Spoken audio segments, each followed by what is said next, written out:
Novel fiksi bela diri dan fantasi. Cincin Perintah Kaisar Naga. Edisi yang ke-4880 hingga 4882. Bersama suara serak cerita berlanjut.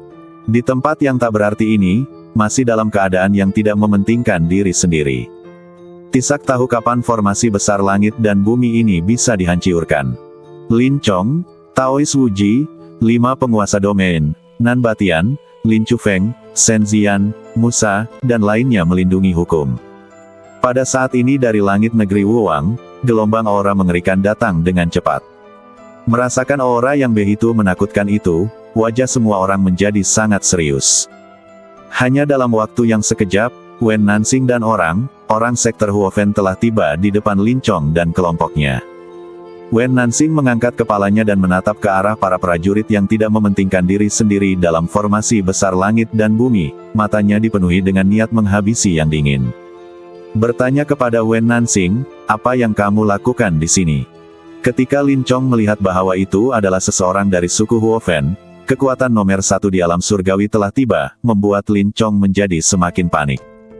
Formasi langit dan bumi tidak bisa dipatahkan sekarang, jadi siapapun yang mencoba menghancurkannya harus mati.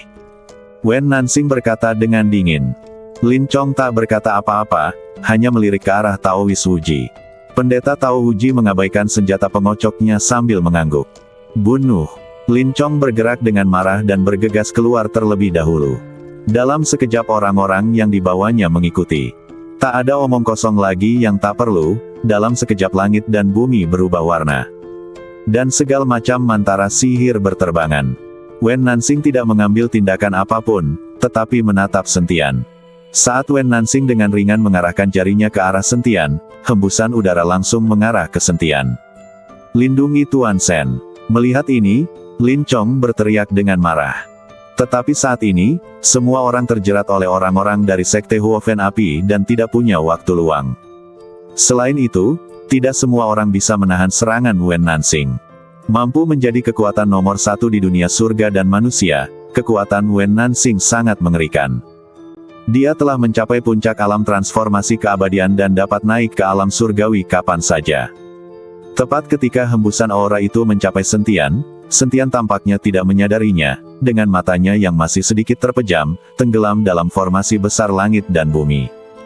Pada saat ini, tiba-tiba sebuah tangan besar mencengkeram, langsung menangkap aura itu, lalu mengerahkan sedikit tenaga. Duar, auranya meledak seketika, dan gelombang kejut kekuatan yang mengerikan meledak keluar. Semua orang yang bertarung dipukul mundur oleh gelombang kejut dan berhenti bertarung. Gelombang kejut menghantam semua orang hingga mundur. Sungguh, kekuatan mengerikan ini membuat semua orang tak percaya. Di depan Sentian, Musa yang tubuhnya kurus dan pucat muncul. Wen Nansing menatap Musa dengan ekspresi yang sangat serius. Pria di depannya membuatnya merasakan krisis dan pada saat yang sama dia sangat terkejut. Dia tidak mengerti bagaimana seorang master seperti itu bisa muncul di dunia surga dan manusia ini. Di dunia surga dan manusia, dia sendiri adalah eksistensi yang tak terkalahkan. Lalu, siapakah orang yang tiba-tiba muncul ini? Siapa kamu? Wen Nansing bertanya. Kamu tidak pantas mengetahui, kata Musa dengan ringan. Bahkan jika kamu seorang pembudidaya dari alam surgawi, kamu harus berperilaku baik di dunia surga dan manusia ini. Jika kamu seekor naga, kamu harus melingkar, dan jika kamu seekor harimau, kamu harus berbaring. Akulah yang tak terkalahkan di dunia surga dan manusia ini. Wen Nansing mendengus dingin. Dia kemudian mengukir sesuatu di udara. Dan sebuah sangkar besar muncul di depan semua orang. Apakah kamu berani bertarung? Tanya Nansing. Mengapa tidak? Musa memasuki sangkar besar itu tanpa ragu-ragu. Karena hanya dengan cara ini, pertarungan mereka tidak akan mempengaruhi orang lain. Kalau tidak, pertarungan mereka kemungkinan besar akan menghancurkan seluruh daratan tanah tanpa takdir, dan bahkan orang-orang di sekitar mereka akan mati. Wen Nansing mencibir dan melangkah masuk ke dalam sangkar. Lalu dia perlahan membuka tangan kanannya, dan cahaya terang memancar dari telapak tangannya. Dan seluruh daratan tanah tanpa takdir berguncang hebat. Hanya trik kecil. Musa mendengus dingin, lalu meninju. Duar. Untuk sesaat, kekuatan besar yang tak terhitung jumlahnya melonjak dari tubuh Musa. Sebagai makhluk abadi dari alam surgawi, pengalaman tempur dan keterampilan Musa tidak ada bandingannya dengan Wen Nansing. Bab 4881 menolak. Namun, kekuatan Musa telah terkuras saat memasuki tangga surgawi, dan kini hanya tersisa sepertiganya. Kamu memang seorang pembudidaya dari alam surgawi. Sayangnya, kekuatanmu hanya 1/10 dari sebelumnya. Kamu sama sekali bukan tandinganku. Wen Nansing tidak takut sama sekali dan meninju.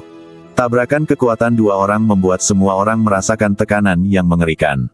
Semua tahu, arena tempat keduanya bertarung memang terisolasi, tetapi meski begitu, dampak yang ditimbulkannya tetap saja membuat orang-orang merasa takut.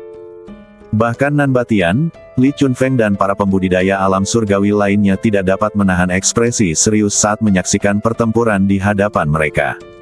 Di dunia surga dan manusia, para pembudidaya alam surgawi ini tidak mempunyai keuntungan sama sekali. Wen Nansing pasti sangat kuat untuk bisa duduk di singgasana kekuatan paling kuat di dunia surga dan manusia. Terlebih lagi, berada di puncak alam transformasi keabadian tidak jauh berbeda dengan alam seorang abadi dari alam surgawi. Dengan pukulan tadi, sepertinya tak seorang pun yang bisa menahannya. Ekspresi Lin Chong menjadi lebih serius. Sebagai seorang pembudidaya dari dunia surga dan manusia, meskipun Lin Chong berada di peringkat ketiga, dia merasa bahwa dia masih jauh di belakang Wen Nansing. Kalau saja dia bertarung dengan Wen Nansing, dia pasti sudah menjadi abu setelah pukulan itu. Kekuatan Wen Nansing benar-benar terlalu mengerikan. Wen Qing dan Wen Xi, orang-orang dari Sekte Api, semuanya sangat gembira saat melihat pukulan mengerikan Wen Nansing. Di dunia surga dan manusia, Wen Nansing tidak terkalahkan. Setelah satu pukulan, Wen Nansing tidak berhenti, tetapi terus memukul. Pukulan yang tampaknya biasa ini sebenarnya mengandung kekuatan besar. Tampaknya Wen Nansing telah memahami jalan surga dan bisa naik ke alam surgawi kapan saja. Melihat hal itu, Musa tiba-tiba mengepalkan tangan kanannya dan meninju. Ketika para master sejati bertarung satu sama lain, mereka semua menggunakan gerakan yang sederhana dan bersahaja seperti ini. Duar, kekuatan mengerikan dari jalan surga berkumpul dari telapak tangan Musa dan kemudian meledak. Sebagai seorang pembudidaya dari alam surgawi, sudah menjadi hal mendasar bagi Musa untuk mengendalikan kekuatan jalan surga. Akan tetapi, kekuatannya kini telah berkurang. Jadi, meskipun kekuatan jalan surga itu diledakkan, kekuatan aslinya tak akan ada lagi. Saat Musa melancarkan pukulan ini, dan sangkarnya mulai terbakar. Pada saat kedua tinju itu bersentuhan, seluruh sangkar tidak dapat menahannya lagi dan meledak. Gelombang aura yang mengerikan menyebar ke segala arah. Dan wajah semua orang berubah drastis dan mereka semua mundur. Daratan tanah tanpa takdir mulai runtuh sedikit demi sedikit, dan hanya tangga surgawi yang masih berjuang untuk menopang daratan tanah tanpa takdir. Beberapa pembudidaya dari kota matahari dan bulan juga dari Sekte Api yang mundur terlalu lambat dan secara langsung terkena dampak kekuatan yang mengerikan itu. Mereka langsung berubah menjadi abu dan tidak ada jejak yang tertinggal. Melihat para pembudidaya yang mahiat sakit dan jiwanya telah hancur, semua orang terkejut dan mundur lagi. Mereka hanya bisa menatapnya dari kejauhan, dan tidak ada seorang pun yang berani mendekat. Meskipun kekuatan Musa ditekan, kekuatannya tetap sangat menakutkan. Tidak heran dia bisa mencapai lantai keempat. Li Chunfeng berkata dengan emosi. Dan dia memenjarakan dirinya sendiri di lantai 4. Hanya karena alasan tertentu, kita tidak bisa dibandingkan dengannya sama sekali. Shen Zian menghela nafas dan berkata, semua orang menyaksikan pertarungan antara Musa dan Wen Nansing. Pada saat ini, area tempat keduanya berada sudah hancur, waktu dan ruang terdistorsi. Tak lama kemudian, suara keras lainnya terdengar, diikuti oleh gelombang kejut yang terus menyebar. Semua orang mundur lagi, dan daratan tanah tanpa takdir akhirnya tidak tahan lagi dan mulai runtuh. Pada akhirnya, daratan tanah tanpa takdir menghilang, dan diselimuti energi spiritual dari langit dan bumi. Bahkan tangga surgawi tidak mampu lagi mempertahankan daratan tanah tanpa takdir. Dampak mengerikan terus berlanjut. Pendeta Tao Huji melirik Sentian di bawah formasi langit dan bumi, mengerutkan kening dan berkata, tidak bagus, akibat ini kemungkinan akan mempengaruhi Sentian. Setelah berkata demikian, Pendeta Tao Huji terbang menuju Sentian terlebih dahulu, diikuti oleh Lin Chong, Nan Batian, Li Chunfeng, Shen Zian, 5 penguasa wilayah dan yang lainnya. Orang-orang ini berdiri di depan Sentian, dan kemudian melepaskan serangkaian aura untuk melawan akibat yang mengerikan. Wen Nansing meninju lagi dan lagi, seolah-olah kekuatan di tubuhnya tidak akan pernah habis. Dia berencana untuk melelahkan Musa sampai mati. Musa adalah seorang pembudidaya dari alam surgawi, dan tidak mungkin dia bisa pulih di dunia surga dan manusia ini. Bayangan tinju yang tak terhitung jumlahnya sedang menuju ke arah Musa. Musa hanya menatap dingin ke arah bayangan tinju yang menakutkan di depannya. Telapak tangan Musa tiba-tiba terbuka, lalu tiba-tiba mengepal. Duar, rune, mantra aneh tiba-tiba muncul di telapak tangan Musa.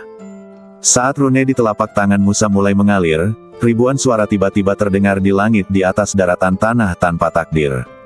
Rune itu melilit tinjunya seperti benda hidup, menyebabkan ruang dan waktu yang terdistorsi di sekitarnya berhenti sejenak. Pupil mata Wen Nansing tiba-tiba mengecil. Dia mencium bau aura hukuman surgawi dalam hembusan angin tinju itu. Ini adalah hukuman surgawi yang hanya bisa ditimbulkan oleh makhluk abadi sejati. Tinju surgawi. Tubuh kurus Musa tiba-tiba membengkak hingga berukuran 3 kaki, dan kemanapun tinjunya lewat, retakan menyerupai jaring laba-laba muncul di kehampaan. Wen Nansing menyilangkan lengannya di depan dada, dan api merah keemasan membumbung dari tubuhnya, tetapi saat hembusan angin tinju menyentuhnya, suara keras benturan logam pun terdengar. Saat kedua tinju itu saling beradu, energi spiritual dalam radius 100 kaki langsung mengembun menjadi substansi, berubah menjadi bubuk, lalu jatuh.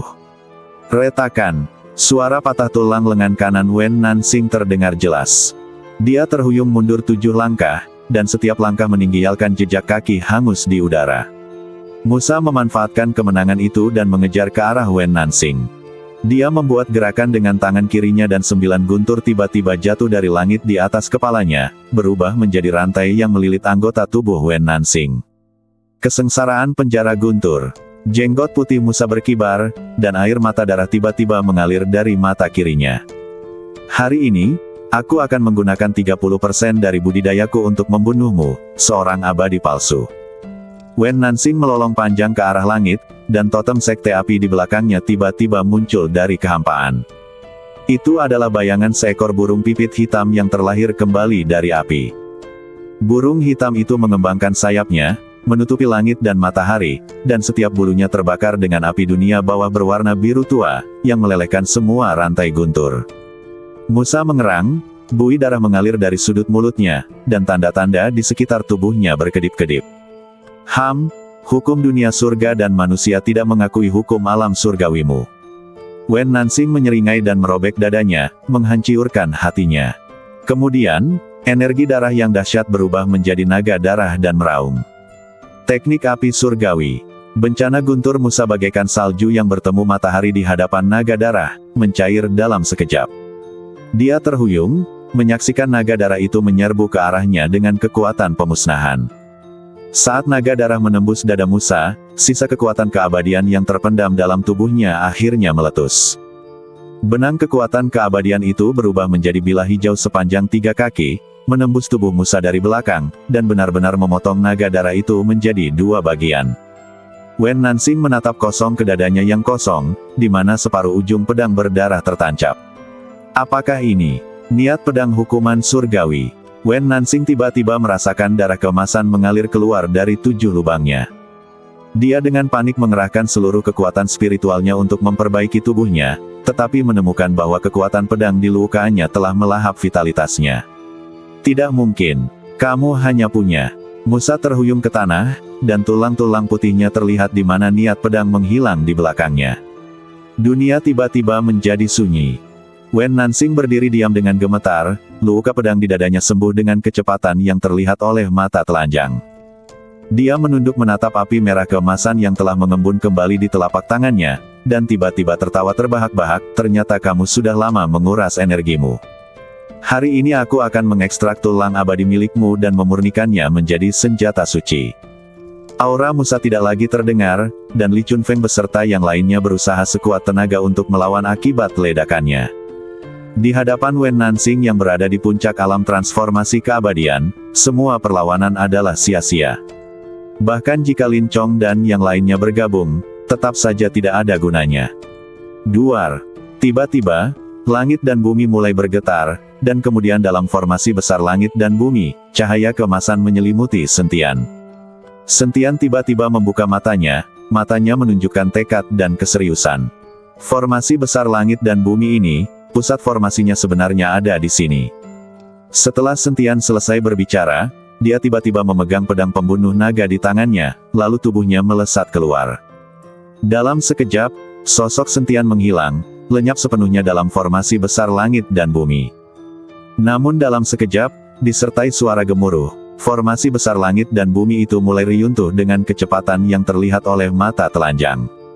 Sosok Sentian muncul, menatap formasi langit dan bumi yang reruntuh, senyum muncul di sudut mulutnya. Bersambung.